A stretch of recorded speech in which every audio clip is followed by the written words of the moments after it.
Okay, so today's session is the Baby Friendly Initiative. Our guests, Andrea Firmani and KathiLee Volk, will share the recent journeys of St. Paul's Hospital and Fort McMurray Public Health to BFI designation. Today, we're going to hear about successful team approach to increasing skin-to-skin rates for cesarean births and dealing with challenges including natural emergencies and BFI implementation in isolated communities. Andrea Firmani is an experienced labor and delivery RN in Vancouver, BC. Her passion for supporting families in early parenthood really bloomed after the birth of her 3 children. This led her to pursuing her IBCLC, and after 20 years, Andrea left bedside nursing and moved into a leadership role. She is currently the Baby Friendly Initiative team lead at St. Paul's Hospital and is leading the facility toward BFI designation. Andrea's motto is, "Support should never be the reason that a family doesn't meet their infant feeding goals." She has successfully implemented a virtual and in-person hospital-based prenatal program, including development of all content. One of her proud accomplishments was a pilot project for antenatal hand expression.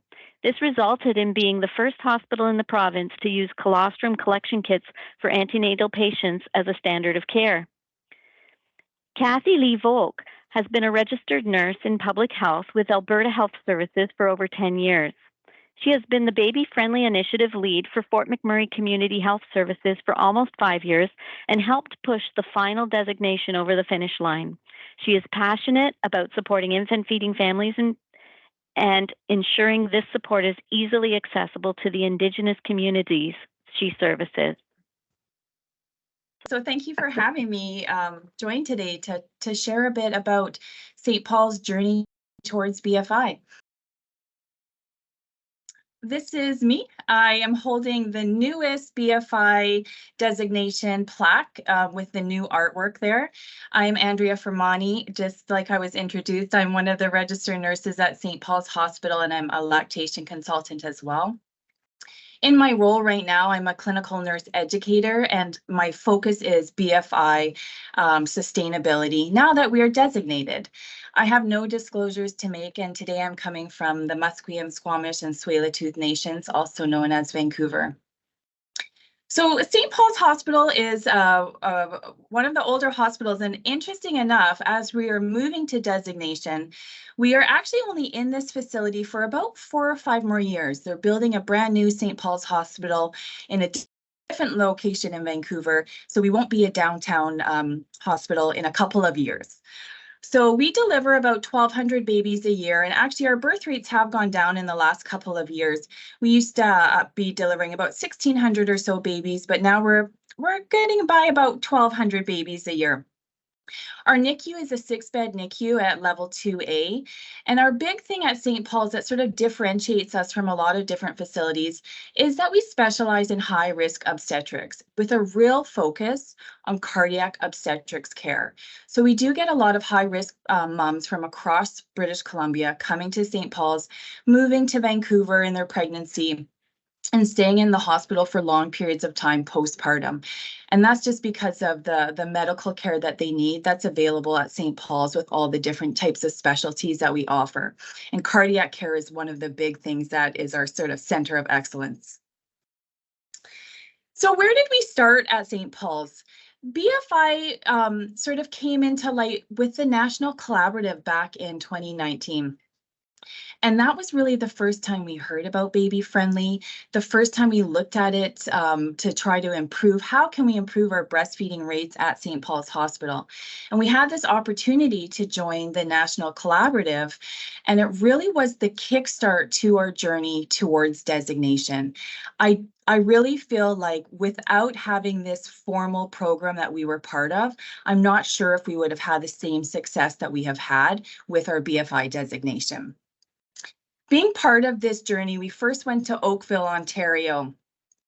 And we went as a team, and we really actually didn't know too much about what BFI was going to be about. We didn't know that it was about quality improvement frameworks. We just thought it was about breastfeeding, and we didn't know how to move forward from there.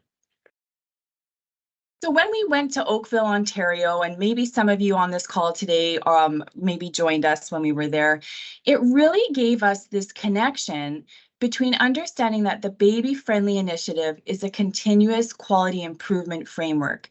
So designation is a goal, but really it's a process that we need to start and initiate, but also sustain. And it was a really big learning moment for our whole entire team when we started to make the connection that the changes that we need to make are going to be through quality improvement, through doing different work to see what actually works for our patient families, what works for the environment, and what works for our staff. So this has really introduced us to a whole new vocabulary of words that we sort of call our BFI terms. And so some of you will recognize these words, but this really brought our team together when we started to learn about what are the 10 steps of BFI? Why are they important to know? How do they build the framework for quality improvement? We learned this term PDSA cycle, which if you are in quality improvement, you know these are quality improvement terms. It was really an introduction to understanding what are we going to have to face when we go back to the hospital to meet our goals towards designation. What are we going to have to change that's easy? What are we going to have to change that's going to take a lot of work? And where do we start? We also learned through the collaborative, the value of having a parent partner. Now, I know on the screen it says patient partner, but we do call them parent partners, and they are a huge part of the work that we do. Before we really sort of got into the National Collaborative, we didn't have a big engagement with families or people who've had birthing experience at St. Paul's.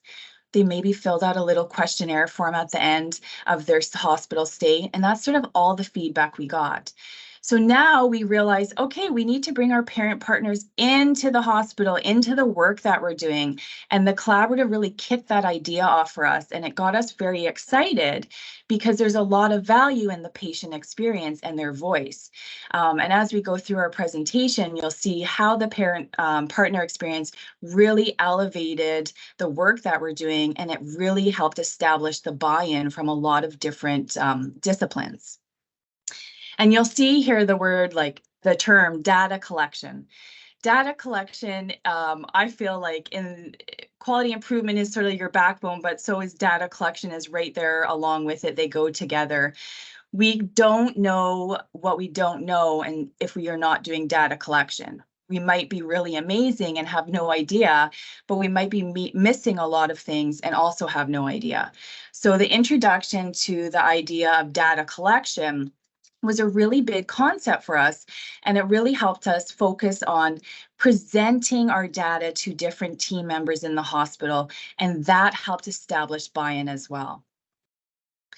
So when we look at sort of where we came from and where we eventually got to and where we are today, we realized we looked at 2019. And this is sort of the start of our national collaborative. Our team was made up of different members at this point. I was not one of the leads. I was just sort of along as part of the group as a bedside nurse. But the practices in the OR were completely different than what the practices are currently today. Really, skin to skin was just not a culture in the operating room.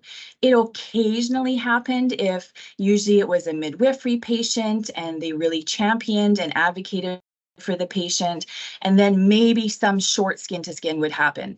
But 2019, this was a really foreign concept. And there wasn't a lot of buy-in from other team members in the operating room. Anesthesia wasn't so sure about the idea of skin to skin. Who's responsible for the baby? Who's doing safety checks on the baby to make sure that airway is protected? The anesthesia is already taking care of a patient and they didn't want to have more work to do. Understandable. So we needed to have a lot of conversations and gather information about why is skin to skin a barrier right now? And this is what we found. Because that it wasn't a formal workflow. No one knew who was responsible for who or what. And we had the general concerns that if we talk to many hospital teams, we'll hear the same concern. What about the baby getting cold? We know notoriously operating rooms are chilly and cool, and babies can easily lose heat when they're all wet on their birthing parent. So this is a valid concern. So how do we talk about this? One of the things that we really did find was the more information and the more questions we gathered from team members, we realized a lot of it was fear and the unknown. Who is responsible? Who is going to take care of? Those kind of questions came up. So this is a really good starting point to looking at how can we change practices. So in 2019, we were led by our clinical nurse specialist, Isabel, and she introduced the idea of Joey bands in our operating room. Now, it's interesting because this was our first sort of formal PDSA cycle using our quality improvement terminology. And this one, that plan, do, study, act, we did this with Joey bands in the operating room. Now, the ultimate outcome of the Joey bands is that we realized that it wasn't a sustainable practice for our hospital. There was a lot of good patient experiences. They enjoyed using the Joey bands, but the actual sustainability of cost and use of the fabrics just didn't have the impact that we were hoping for. So when we first started to look at introducing Joey bands in the OR as a way to increase the buy-in of skin to skin and make it happen, we were only averaging about 25% of our patients were having skin to skin at some point of their postpartum journey in the operating room. So just 25%. There was a lot of staff nursing education done about how to utilize the wrap, how to place it on the operating room bed table, and how to like transfer mom and baby in this. There was still a lot of resistance that happened from anesthesia, from the OR, and from maternity nursing staff as well. There was a bit of a discomfort in using this just because they needed maybe more support in education and just some more learning from the nursing staff about the benefits for this. In the end, we did not continue with our Joey bands. This was considered a trial, our PDSA. We moved forward and we tried different PDSA cycles on how to increase the skin to skin in the operating room. So one of the things, and I really think this one was an amazing way to make our BFI progress forward. This was from past team members of our BFI steering committee that are no longer in our organization. This was their amazing idea. So previously, if you had a C-section at St. Paul's, you would go to the operating room, you would see your baby for like in a bundle with your support person, partner, holding your baby. You might kiss your baby, but there's no contact. And then we would separate you. The mom would go to the post-anesthetic recovery room. The support person or dad would take the baby and come with me, the maternity nurse, and we would all be separated for about 2 hours or so. This was not great because we know that babies enter a recovery sleep at about 2 hours, just as mom is returning from recovery. So the creation of this room was really special. This is a room on our maternity unit. So now the process is the mom has the C-section, gets skin to skin in the operating room, travels back from the operating room, skin to skin with the baby. So you'll see moms going through the hospital with their baby skin to skin, and they're heading to this room on the maternity unit. This room they're going to stay in until they're completely recovered and they're able to be moved to postpartum. And this is the amazing part that happens. Because the mom comes back skin to skin with the baby, babies aren't just doing 60 minutes of skin to skin. We're clocking in like 236 minutes, 349 minutes. The skin to skin is endless because it's not interrupted. So that sustainment happens and the parent is wanting this. At any point, they're able to ask to have the partner do skin to skin if they're needing some time without the baby, if they're not feeling well. But we're finding that moms and the babies, they're wanting to stay together. So they're having these really gorgeous long amounts of skin to skin time because there's that separation not happening. Sometimes separation does happen and because of medical reasons. So the recovery room that the nurses are trained for is for spinal anesthetic. Any moms that have general anesthetic where they're put to sleep, they still have to recover in our post anesthetic recovery room off the unit. And that's a safety measure. But what we are introducing is that this nurse who was with the baby is going to go over and do some hand expression and collect some colostrum and bring it back to the baby who's being separated. So this one I really love. I wish all places could have their own recovery room. It is very doable. We were able to train the perinatal nurses with our nurse educators and get them trained for recovery of a spinal anesthetic. So you have perinatal specialized nurses taking care of high-risk patients. This was just another thing they could add to their toolbox. Here is my very favorite big win of skin to skin in the operating room. We did in 2021, as part of our progress to get towards baby-friendly designation, we needed to increase our skin-to-skin rates. They were still like 25, 35%. Things weren't happening, and there was a lot of barriers in place. So we had to start looking at the environment. What is the actual physical limitations of the space that we have? And there was some. We're in a general hospital. We're in an older hospital. The space is not designed or set up to be family friendly. So we had to do some work. So it was really a cool experience. We had every team member that would be in a normal cesarean birth show up early in the morning before the very first OR case. And we all did this simulation with our sim doll. You can see her there. And we really looked at how can we decrease those interruptions of skin to skin when we have to transfer. Is it safe to transfer a baby from an OR table to a stretcher? Is it? We have to find out.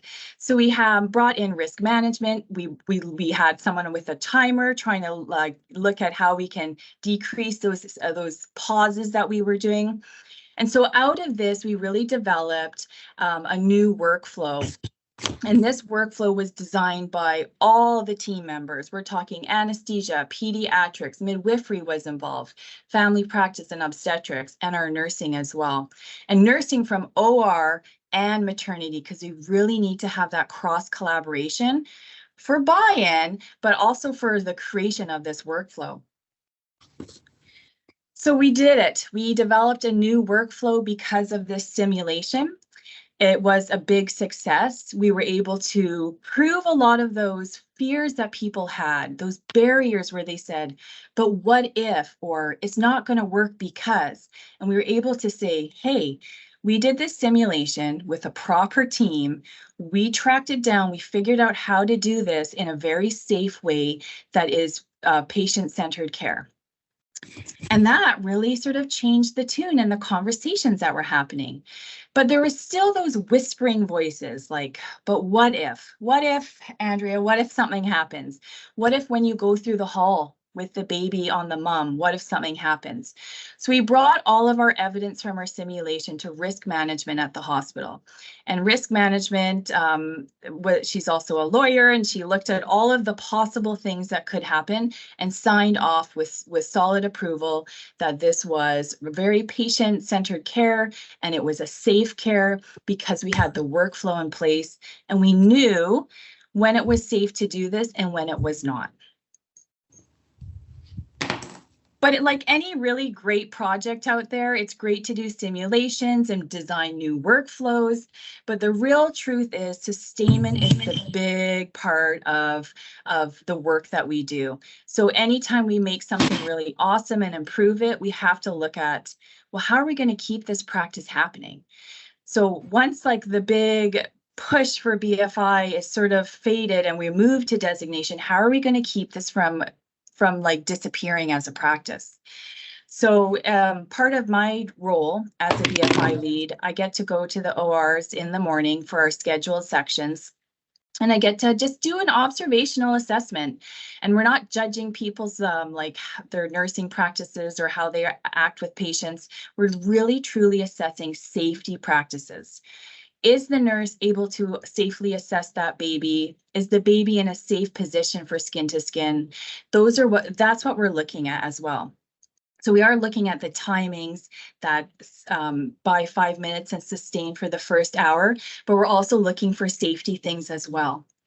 We also know that as we have new people joining our teams, that they need to have this education as well. So it's built into our program that all new nurses who are come to maternity, who do the perinatal program, or who are maybe experienced perinatal nurses, they can come and they get the education for how to do cesarean recovery, and built into that is the BFI education, how skin to skin works, why we're doing it, and how we're doing it. So that kind of education is ongoing, and we want to make sure that it's consistently happening. So that's why it's nice to be not totally person dependent on just one person. If all of this kind of sustainment falls on just me, the BFI lead, it can potentially fizzle. We need it to be on other people as well. So this is where we have other educators that are helping with new hires doing orientation, and they're bringing that BFI education piece to them through the content. I can't stress it enough. The sustainment in the operating room only works when we have a positive, strong relationship with our operating room nursing team. So this is frequent going over and just saying hi, checking in to make sure that everything's going smoothly, that they don't have any concerns or issues with how things are going for skin to skin.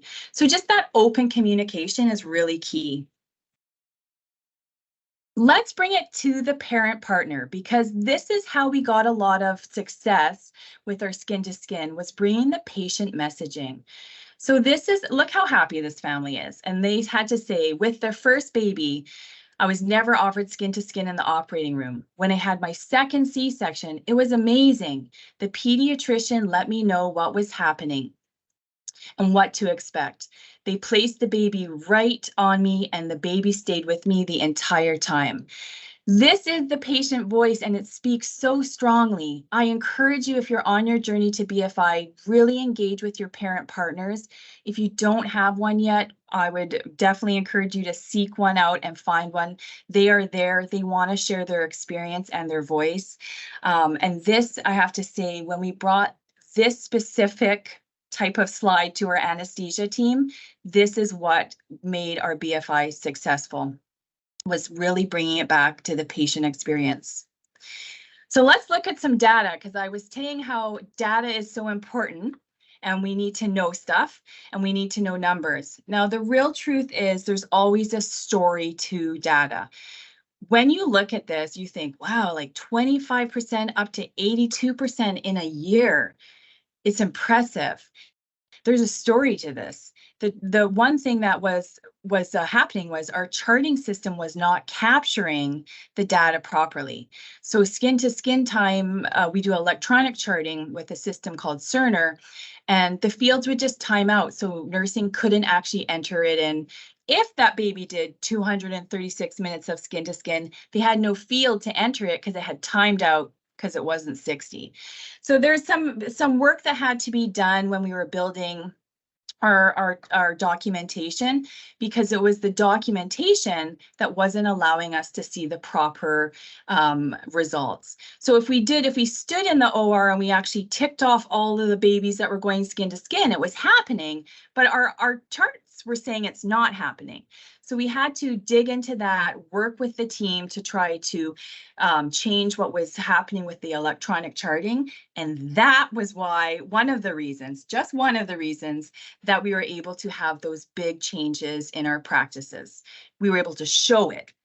Now, we also had to do quite a bit of education, with continuous education with nursing staffing, about what we're doing.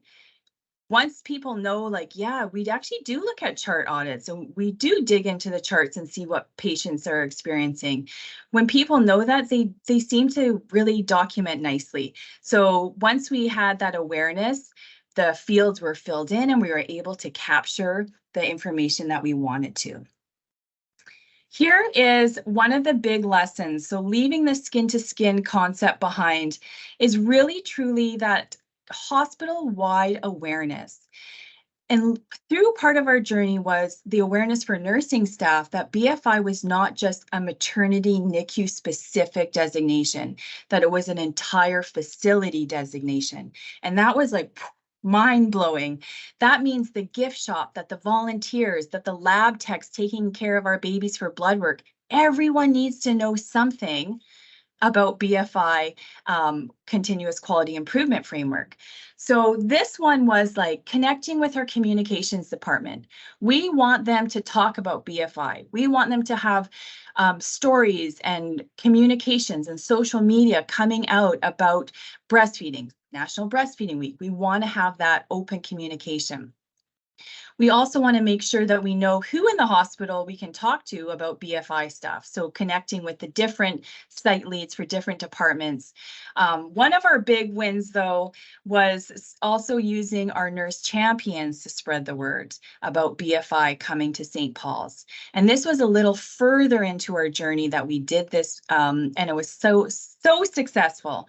First, it gets your nursing staff pretty pumped up about something is happening. Baby Friendly is coming to St. Paul's, but their passionate and excitement spreads as they move through the hospital. So we do two different styles, and this is built in for sustainment. This is how we're going to continuously get the messaging out there about BFIs at St. Paul's. Did you know that? It is. So they do either a road show where they tour around the hospital, hand out treats, ask them, questions. Do you know where someone could go to breastfeed their baby? Do you know where you could get a pump if your patient needs it? Those kind of questions. And it gives us a good sort of assessment of the hospital of like, where do people need more information? Do we need to connect back with communications and do another a little bit of a story blitz about BFI at St. Paul's? So it's just a good way to really circle back and connect with all the team members in the entire facility. And here's our lovely volunteers, and she makes our colostrum collection kits. She comes in every week to make these kits that go to our family practice or fetal monitoring clinic or OB offices. The volunteers loved being part of BFI. They love it. They feel that they are part of the team. When the volunteers come to St. Paul's, all of them receive some BFI education during their orientation, a general orientation. But if you're assigned to maternity or NICU, you're going to be taking the Step 2 module online. And at first I was hesitant. I was like, oh, they're volunteers. Like, are they going to want to do this? And the big loud answer was yes. It made them feel like so much part of our team, and they are, and that they were able to feel really successful with the information that they were given, and they were able to use it as part of their volunteer job. So they do go right into the bedside. They do have that interaction and that connection with families. One of the other things that we were looking at for sustainability is how do we continue with education for providers such as midwives, physicians, residents, medical students. How do we sustainably get education to them? So we thought of lots of different ways. You could have big education days. Those cost a lot of money, and that's a lot of time for providers. So what we settled on in the end was working with UBC to do one of their continuing education modules. So providers are able to earn education credits by doing these online modules, and it's all about competencies. So we're able to give them the education and then also meet with them on the floor and do some competency checklists with them. So we're able to record who's done the education, who hasn't. What we notice is, like, for an example, we have a new OB coming on board. So the head of OB made sure she did the BFI education module and was orientated to the BFI at St. Paul's. So this is sort of how we've built in the education and the sustainable aspect. And our lovely lab staff, I can't say enough about champions through the hospital. And I'd love to highlight Samantha, who is one of our lab assistants. She is a big BFI champion at St. Paul's. She does the majority of our blood draws on babies. And she had to say, I can see how much easier the procedure goes when the baby is skin to skin during blood work. The parents are calmer because they can comfort their baby, and the baby is more relaxed from this contact and comfort. Now, Sam brought BFI education to her colleagues. She was able to help them get orientated to our infant feeding policy. If you head down to the lab, you can see all of her touches with reminders for staff through education posters about skin to skin and BFI. So I can't say enough about finding the champions, because they are there and they will help spread this work and make it sustainable and not just focused on the lead doing all the work. So I can't say enough about our lab assistants and all the support they've given us to help babies have blood work in a really nurturing way. When we're looking at setting up for success, the one thing that I have to say is having support from senior leadership is huge. That pushes all of those things that we need to move ahead, such as skin to skin in the OR. Having their support also helps with the creation of a permanent position for a BFI lead. And I think really, truly, in terms of sustainability, a person needs to be assigned a BFI lead position, whatever FTE it is. If it's assigned on top of another job, often it can disappear. It's easy to work off the side of your desk, and this kind of work can easily fall to the side. So having someone where this is their title, maybe they have other things that they do as well, but they are the BFI lead and they're the ones that are responsible for the sustainment. Having that really regular communication with the BFI steering committee is going to be key at making sure messaging is moving forward, making sure that data is being shared so we can actually look at sort of where our strengths are and where we need to change, and really utilizing our nurse champions. Utilize them, find them. They are there. They are wanting to be champions and have their voice sort of moved ahead as well. And just as we end our time together, just a few pearls from our journey at St. Paul's. Again, I can't say enough about very obvious commitment from senior leadership, where it is, you feel the support from the team at all levels. Having that dedicated lead position. I can't say enough about using your communication department to really engage the entire hospital. One person can't do it. The BFI lead can't do it on their own. So using your communication department is going to be so helpful. Please find your champions. They exist. They're there. They want to hear, they want to be heard and be part of the team. Sometimes they're silent champions on the unit. So ask around to try to locate those people. Hopefully, as we're chatting, maybe you've had some questions come up and we'll have some time. I think it's at the end of our chat where we'll answer questions. Is that right, Kathy? Is that the end of the chat is the questions, or at the end of my chat? I think at the end of the second chat, because we want to make sure they have time. Hello, everybody. I am KathiLee. I am one of the public health nurses in Fort McMurray with Alberta Health Services, and I'm the Baby Friendly Initiative lead for our area here. So just wanted to do a little kind of overview of our journey towards our very recent Baby Friendly designation. So, of course, first of all, there are no conflicts for me to declare. So the learning objectives for today, I just want to go through some of the benefits of the baby-friendly designation. I want to outline our baby-friendly journey, specifically for Fort McMurray Public Health, and also just identify some of the barriers that we face during our assessment process. So just a couple of questions just to kind of get everyone thinking just about, if you're thinking in your own practice, in your own areas, what kind of value would you think the baby-friendly designation could add to your practice? Some of the things that came up for us were, of course, increased breastfeeding rates. Education and awareness was huge, not only for our families, but also for our staff, just learning so much more about the importance of breastfeeding and, the baby friendly initiative. Community involvement, I'll talk a little bit about more of that a little later, but it's amazing to see how much our community really, took this initiative and ran with it. And it's really nice that, you know, our baby-friendly initiative wasn't kind of just contained to our public health.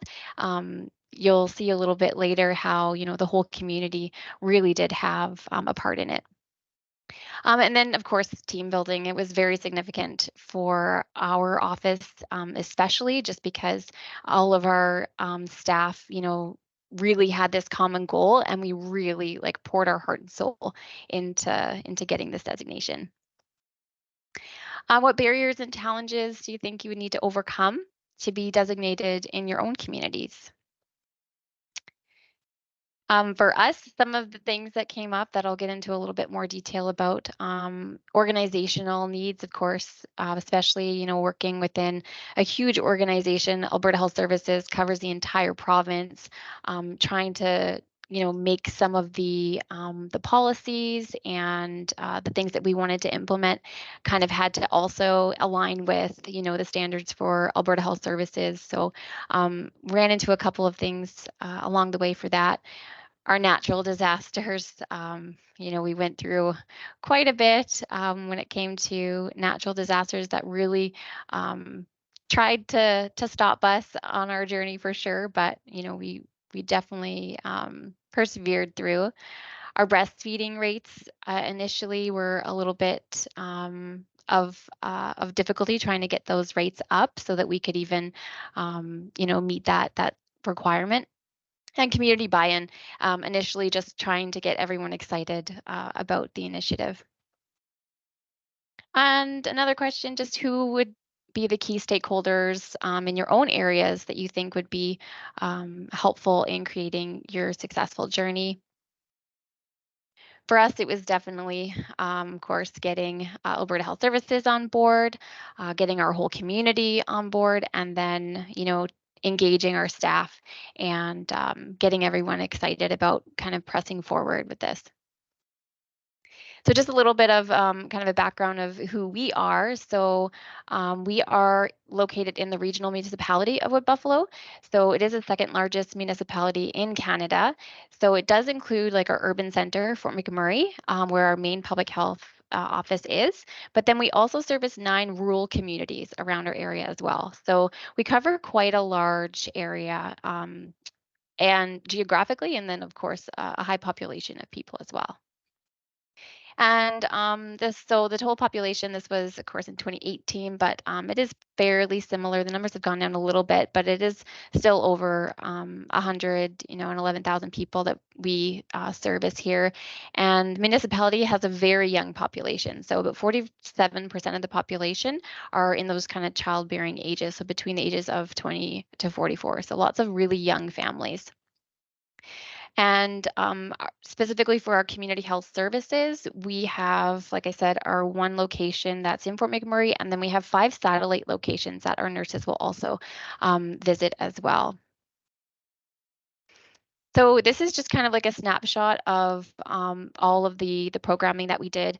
These were all of the times where we've had, so this is all specific to 2022, so just last year, just to give you kind of like an average, an idea of, you know, these are all of the critical times that we have the opportunity to have, you know, informed feeding conversations and with families, and all of the times that, you know, the initiatives from the BFI can kind of come into play.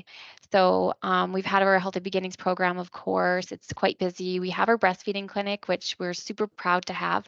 So our breastfeeding clinic will see more advanced breastfeeding issues. So of course, everyone will get like a visit in the beginning after delivering their baby, but then they, if there's any more advanced needs past what, you know, the public health nurse can do at a Healthy Beginnings visit, then they'll see a more specialized breastfeeding nurse in the breastfeeding clinic. We also do lots, of course, with prenatal education, our support groups, and then our well child clinics as well. We see a lot of kids, and this is just for children under the age of 2. So last year, we've seen, you know, over 3,000 kids kind of came through. So it's very, very, very busy and lots of opportunities to kind of implement a lot of the initiatives from the BFI. So we had started our designation process in 2012. So you may be wondering why it took us 10 years to get here, but we did have quite a few challenges along the way. Like I mentioned before, I'll just go through a couple of those in more detail. So the first was, our breastfeeding rates. Of course, in order to even, meet that first mark, you have to have a 75% of your families have to be feeding exclusive breast milk, or 75% of your families have to be having any amount of breast milk. However, you have to show that, that number has been increasing and that people are breastfeeding for longer. So when we started in 2012, you can see our exclusive rates was at 37%. So very, very low in the beginning. And our any rates, of course, you can see there in 2012, they started off about 82%. So that was kind of our way to kind of get in. But the problem was we didn't really have a lot of increase in our number kind of throughout the years. So that's where a lot of our work went into kind of trying to get those rates up. Our policy development was another thing that really gave us a lot of issues. Again, working within a big organization, we didn't have a specific policy that was kind of tailored directly for just our office at the time, because Alberta Health Services was trying to create kind of a general policy. So we had to try and find seats at those tables where they were kind of making those policies. So we were able to sit on, the AHS breastfeeding support group, and then we were able to kind of work with different organizations within AHS to try and say, hey, these are the things that we think are important that we should implement. So finally, we started this process in 2012 with policy development, and by 2015 is when we had our first approved policy that we were able to have for our North Zone to be able to follow, which aligned with the BFI. And we also have this is just a picture of the canvas that we have hanging in our waiting room, just as a way of showing the community our commitment to to the BFI, and how it's just a summary of the policy that we have. So I'm sure you've all have heard about the wildfire in 2016 for us in the RMWB. This was on May 3rd of 2016. Fort McMurray was the site for the largest Canadian evacuation. Of course, over 80,000 people were forced to leave their homes. Families were gone for, 4 weeks. So some were gone even for, 2 to 3 months. And then they started kind of like a phased reentry. With this, public health became operational in a very limited capacity. We were pretty much coming back at the first, a couple nurses came back at the very first wave, so around June, a month later, we're able to come back, and the whole initiative at that time was just to get a hold of people, find out where they are. Alberta Perinatal had pulled all of the notice of births that basically by postal codes for 2 weeks prior to the evacuation, so that we could just kind of determine where families were, where they are right now, when they were coming back, what help they needed, and then we could try and connect them to resources. You can imagine how much stress a person, would be under in this situation, and how, the fires could affect someone's ability to breastfeed, their ability to, access support, and even, just the whole part of, being away, being in a stressful situation, like milk supply, it was a really trying time for everybody. So it really affected our breastfeeding rates. We definitely seen a decrease, but then it also affected our ability to even just get a hold of people and find out kind of where they were. The COVID-19 pandemic also definitely was one of our big challenges. It really affected, of course, our breastfeeding rates. During the time of the pandemic, we cut back a lot of our services, of course, and it really it affected a lot of things, I'm sure, as everyone kind of went through, but something specifically for us that we noticed. So one of our roles that we had implemented right after the fires was the liaison role. So this is where a public health nurse will go down to the hospital, and she will meet all the families who had just delivered. We kind of just initially started it as a way of just like making sure we had proper phone numbers and addresses for people, because when they came back from the fires, a lot of people weren't even going back into their regular homes. They were living in different places. So we wanted to make sure that once everyone was back, we would go to the hospital, get proper phone numbers and addresses for everyone so that we could contact them when they were out of the hospital.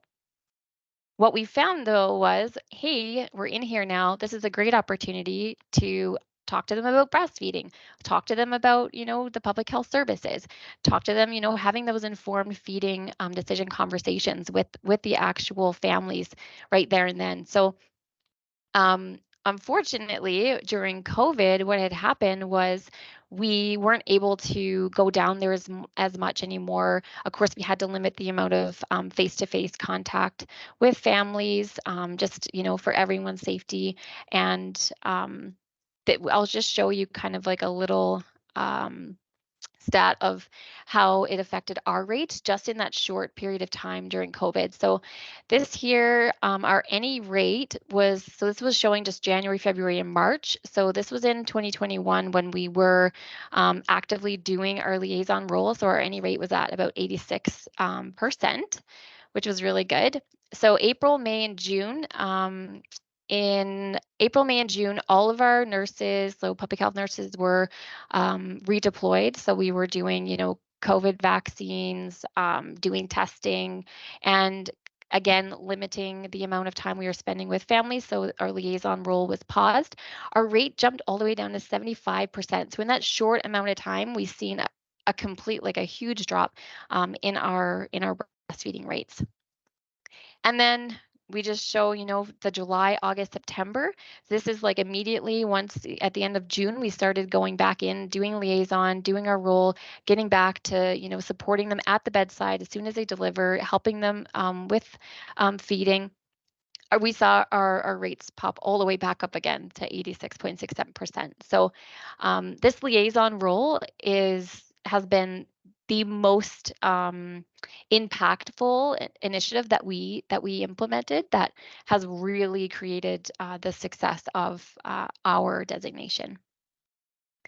And then we also had a flood. So of course we had the fires and we have to have the flood. So the flood happened and really it was about a 25-kilometer ice jam log that had formed right along our Athabasca River, and it flooded the whole downtown and surrounding area. So it forced about 13,000 people out of their homes again. And so as you can imagine, evacuation, trying to get people, trying to track everyone down. It was really difficult. And also, I guess on another note, something we did learn a lot from our fire with we did a lot of work with Safely Fed as well during the fires, because what we were finding during the fires was when people were evacuated, they were sent to evacuation centers and they were preparing formula in bathroom sinks because there was nowhere for them to go. Or there was, very kind-hearted people saying, hey, like, here's some formula for free so you don't have to stress about trying to breastfeed your baby right now, or why don't you take this formula home, or here's all this free formula, or here's the formula, it's so readily available so you can like fill out the forms that you need to for insurance or whatever. So during that time we learned that of course we need to implement better measures to support these families better. So once the flood hit, we were ready. We had the proper people at the evacuation centers, the people who were able to support, and just to make sure that, of course, everyone was supported in the way that they needed to along their feeding journey. So We also, too, during this time had support from the milk bank even. We are a drop-off site at Fort McMurray Public Health for people who want to donate their milk, and then we send it off to the Northern Star Mother's Milk Bank in Calgary. During the flood, actually, the milk bank reached out to us and they said, hey, we're going to ship you some donor milk to be used as, as you see needed, as you see fit with families who are struggling or families who are struggling with milk supply. And kind of use that as extra support. So building connections, so kind of like do a little switch now from, all of the struggles that we went through. We also learned so much throughout our journey as well. And a huge thing for us was building connections, because the problem for us was we were a health unit, so we are separate from the hospital, so we're public health, and we were trying to gain our designation. The hospital was not at the time, so we really had to partner with the hospital, with the maternity unit, to try and bring some of these initiatives into the hospital. So we did build a really great connection with maternity, and we created this Having Your Baby at the Northern Lights Regional Health Center resource. And this resource is something that is passed out to all families prenatally so that they know what to expect. And then there's a huge piece in there about informed feeding decisions, and all of the, of course, information about skin to skin and everything that would be really pertinent for the person who is going to deliver at the hospital. And then, of course, our liaison role was huge. We still to this day are able to go down every single morning. A staff member, a public health nurse, can go down. As you can imagine, the maternity unit, the staff are so busy, especially like with the amount of babies that we do have being born here.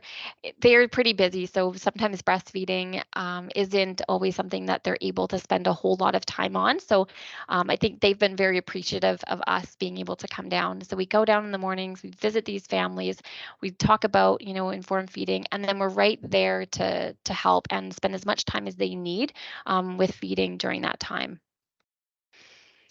And of course, we are also able to slowly, kind of educate a lot of the maternity staff. They've been welcoming us into their staff meetings to talk about, the BFI and the WHO code. We're able to develop lots of skin-to-skin posters. We have our little belly beads that all of the nursing staff wear just to kind of show the size of baby's belly when baby's born, just to show that, hey, that little amount of milk that you have in the beginning, it's enough. They've been very, very receptive to any of the resources that we're wanting to put down there. So of course, this the connection that we've built there, it definitely improved our breastfeeding rates, and it was also a way for us to be able to connect sooner with the actual public health. And if they are having issues, we can, for example, if we know that there's going to be someone who, is already saying like, oh, I have these fears about breastfeeding, or I'm not sure, I want, they're going to need extra time with feeding once they're discharged, then we're able to book them directly right into our breastfeeding clinic, right even before they're discharged. So. And just a little kind of snapshot of, our liaison role, the kind of what we implemented. So during January and May 2018, this is when we were just solely going in to visit families. We were going in just to get their number and their address. Our NE rate was at 85.1%. Once we realized, hey, we can really make a difference here by having those more conversations and actually helping with the feeding, we saw our NE rate jump right up to 89.3%. So definitely had a lot of value in our liaison role.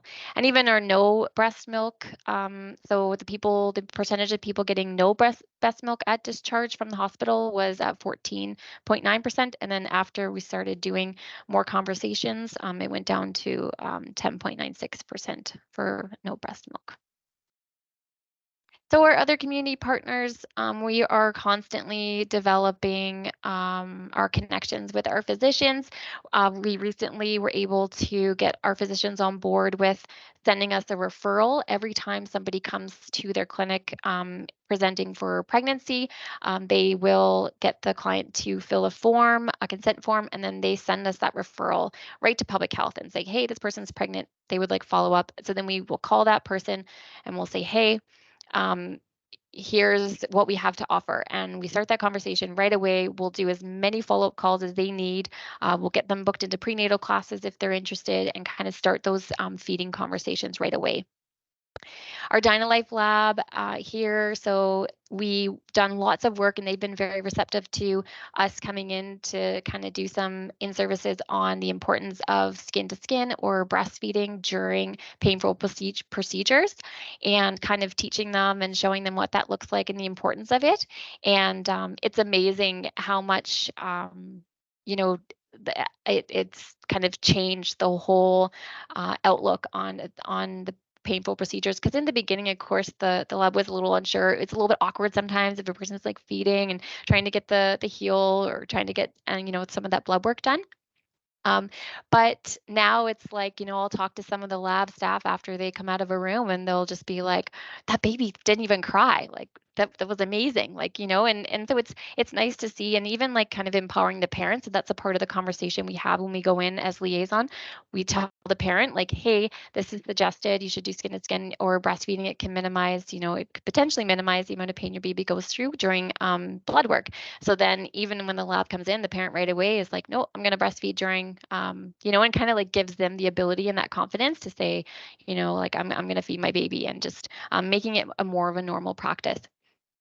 So our Provincial Maternal Fetal Newborn Standing Committee, and then we also have the Alberta Health Services Provincial Breastfeeding Committee. So we do have a seat at these tables as well, so which has been really great in, of course, policy development and always kind of being that that little voice that's saying, hey, like, let's implement this, or let's remember this, or the importance, the WHO suggests this. So it's definitely been a great partnership. And then our Wood Buffalo Baby Friendly Community Coalition Group. This was something that we started right in 2012. We started this group as a way of getting the whole community involved in the initiative. And it first kind of started off being mostly the nursing staff who were kind of like trying to go for the designation, but it was amazing how quick people just jumped on and said, hey, like I want to be a part of this. I want to be a part of this movement. And so right now we have many people on this committee. So we have some of the midwives who sit on there, members from the RMWB. We have, teachers, nursing staff. We have people from the hospital. We have a huge variety of people that are on this group. And we will meet to kind of try and make an effort to have community events. So one of the really great things that kind of came into play was our municipality wanted to create a workplace inclusion charter. So just basically a document that all workplaces could adopt and use as a way to be inclusive for everyone in the workplace. And they asked us to kind of have the input on the breastfeeding piece there and the importance of, accepting breastfeeding anytime, anywhere. And this has been released now, and it was just released actually a couple months ago. So, and of course, we this community coalition group will be the ones to do our yearly quintessence latch-on event. We will organize this event. We get the mayor to come. He does the proclamation to proclaim the week, breastfeeding week from October 1st to 7th. We'll have lots of prizes that are donated from lots of different businesses in Fort McMurray, and everyone is usually very supportive of this event. And then we developed as well our the baby friendly website. So just as a way for people to kind of see what's going on in the community and what's available out there for support in our community. And then I'll just mention our logo as well. So as you can see, this was the logo that we created as a group. And so it does represent skin to skin with the breastfeeding parent. And then the breastfeeding parent is then surrounded by the support person. And then the family unit is then supported by the community, which is represented by the green circle. And then the color green represents the growing and supportive community of Wood Buffalo. So some of the highlights, of course, that have come from our designation process, our whole journey, and all of the work that we've put in. Obviously, we've seen an increase in our breastfeeding rates. So from 2012 to 2022, we have seen the increase, and we can see, even like if you look at the 6-month mark, so this is the exclusivity of breastfeeding. Even at the 6-month mark, you can see that the rates of people people are breastfeeding for longer. So it went from 8.9% up to 13.25%. And then our NE has increased as well, as you can see there. And again, like looking at the 12-month mark, people getting any amount of breast milk, back then was at 27.81%.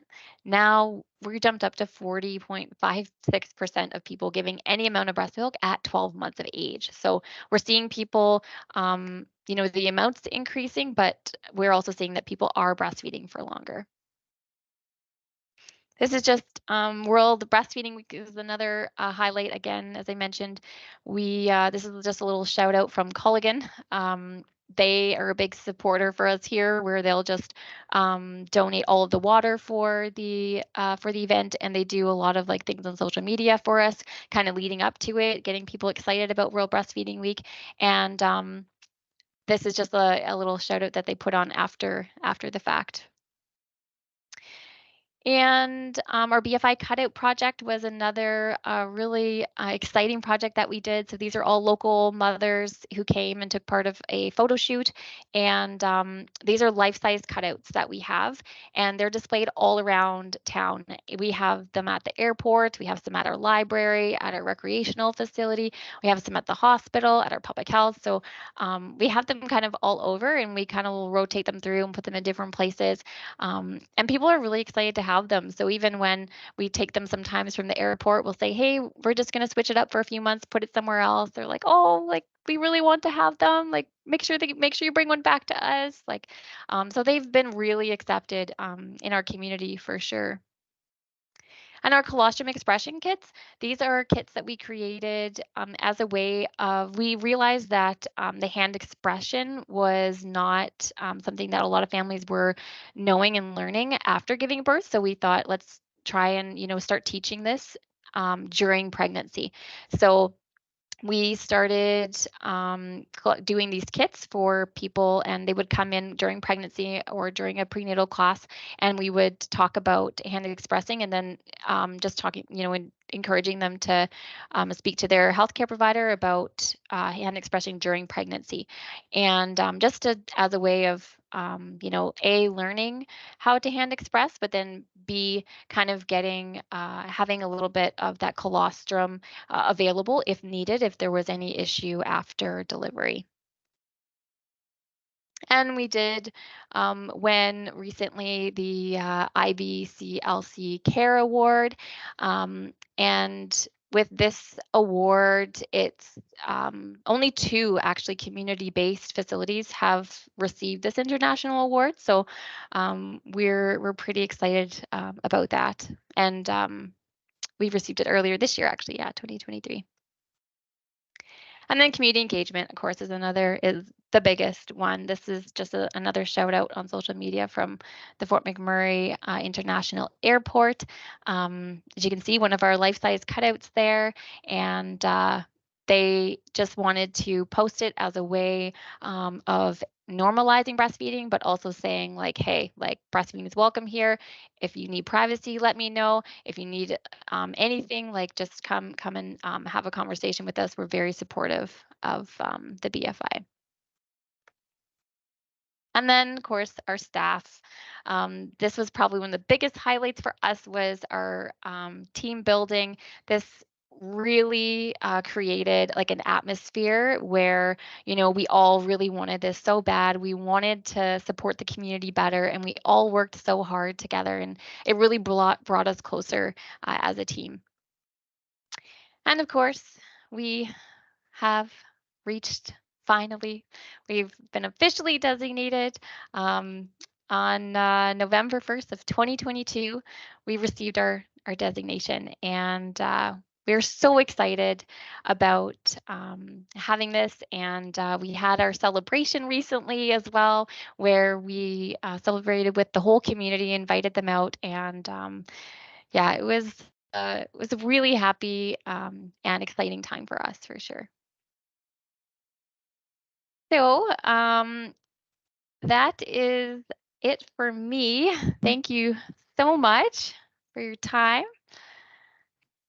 Thank you so much. My name is Marg LaSalle, and I'm co-chair of the BCC's assessment committee with Karen, and I am feeling so inspired. Thank you to both Andrea and KathiLee for sharing your BFI journeys of St. Paul's Hospital and Fort McMurray Public Health. And we can see that every BFI journey is different, but it's so inspiring to hear how barriers can be overcome by working together and with persistence and dedication. So great presentations, ladies. Thank you so much. When I reflect back on the week, and I've been fortunate because I've been able to attend all of the presentations, and at the start of the week, we learned about research showing the tremendous healthcare dollar savings of increasing our exclusive breastfeeding rates at 6 months. And certainly this message needs to be shared broadly and with government representatives. And then we saw how prenatal hand expression can empower some families to be successful with breastfeeding, and the families certainly need to be able to get through the first few days of breastfeeding in order to increase our breastfeeding duration rates. So that work is really critical. And healthcare workers can help with the establishment of the relationship with the baby and the birthing parent and the implementation of BFI practices. So that would be steps 3 to 10 of the 10 steps. And that implementation of those steps helps to develop that relationship, and it really has a positive impact on infant mental health. So we learned that yesterday, and then today, so motivating to hear the BFI journeys, all the twists and turns, and how you can really overcome tremendous obstacles. They may look so scary at the beginning, but you can cope with them and get through, and you learn new things and grow. So the real value of BFI designation, yes, that plaque is lovely on the wall and you can look at it and feel proud, but I think it's the actual journey that's so important, and can help you help other facilities with their BFI journey, and also sustain your implementation of the BFI standards. So thank you so much for attending these sessions, and I hope that everyone on the call is feeling as inspired as I am. Happy National Breastfeeding Week.